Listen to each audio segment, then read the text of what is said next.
السلام عليكم ورحمة الله تعالى وبركاته. كلنتي وعمل وناكسنا أصحاب قانية ملك استاد الدنيا في ذيك الشوكتان ولكن وردي شو الله كلنتي وعن وناكسن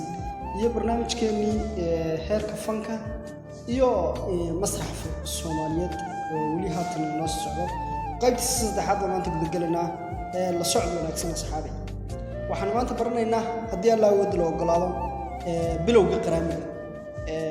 waqtigu bilaabmay qaraamigu iyo mataqaanay waqtiyadii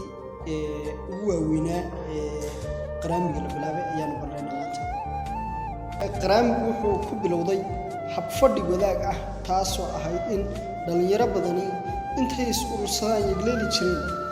gole ama majlis la isugu yimaado qaraamiga lagu wadaago mid ka mid ah dhalinyaradaas ayaa qaadi jiray tix qaraami ah oo ka kooban 2 ama 3 meeris marka uu dhameeyana waxa lagu bogaadin jiray sacab dabadeedna waxa qaadan jiray kan ku xiga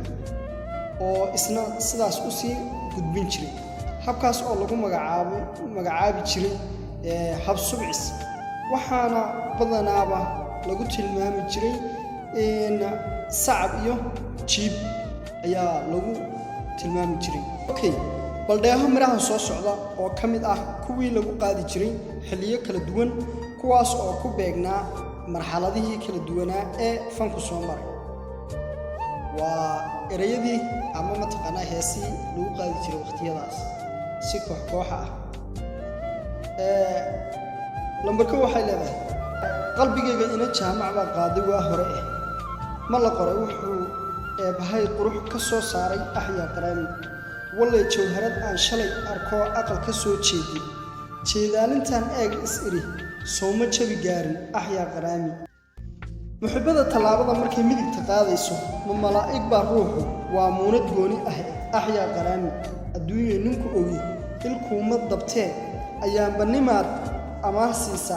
ruuxan ku ogeyn asqayse adiga hududyan hawada duulaaye haweeye hadal maadiga gaarsi adiga barashadu bir kula tahay hadaynu kala boodnay